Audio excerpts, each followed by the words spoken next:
Hey guys, মোৰ চেনেলৰ আন এটা ভিডিঅ'লৈ স্বাগতম। আজি মই মাংসৰ এটা ৰেচিপি লৈ আহিলোঁ, কিয়নো বাহিৰত নেৰা নেপেৰা বৰষুণ, ভিতৰত চবেই আমনি কৰি আছে কিবা এটা টেষ্টি খাব, কিবা এটা স্পাইচি খাব। আৰু ময়ো হ'ল বুলি দিয়কচোন, পাকঘৰখনতনো কিমান সোমাই থাকিম আৰু সেইকাৰণে ভাবিলোঁ মাংসকে বনোৱা যাওক, চবেই জুতিৰে খাব। ইয়াতে মই আজি ছাগলী মাংস লৈছোঁ, মাটন 1 পোৱা লৈছোঁ। তাতে মিডিয়াম চাইজৰ এটা পিঁয়াজ দিলোঁ, 1 চামুচ আদা নহৰু পেষ্ট আৰু 1/2 চামুচকৈ জিৰা ধনিয়া মিট মছলা দি প্ৰায় 2 ঘণ্টাৰ কাৰণে মেৰিনেট কৰি ৰাখিলোঁ।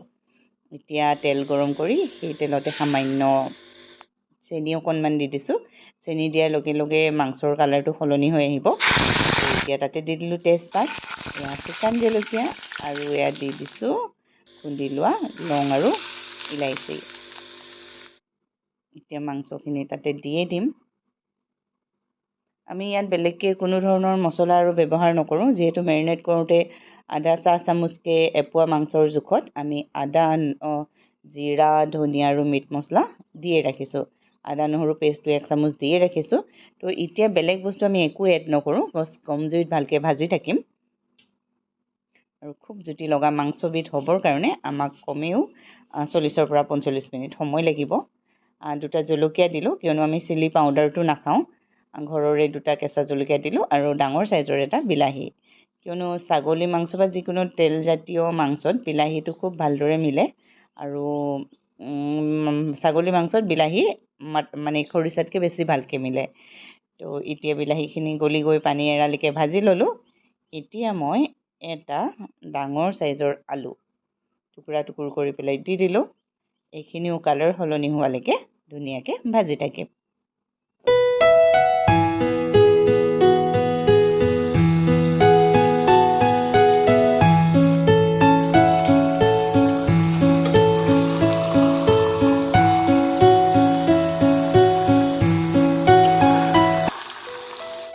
যিহেতু মই মাংসখিনি জোল বনাম, তো ভালদৰে ফ্ৰাই কৰি হ'লত মই 1 পোৱা জোখত 1 গিলাচেৰে 1 গিলাচ পানী দি দিলোঁ। মাংসখিনি কম জুইত এতিয়া পুনৰ মই 20-ৰ পৰা 25 মিনিট উতলি জোলখন ডাঠ হৈ অহালৈকে উতলিব দিম।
প্ৰায় 40-45 মিনিটৰ ভিতৰত মোৰ সোৱাদ লগা মাংসৰ জোলখন হৈ গ'ল।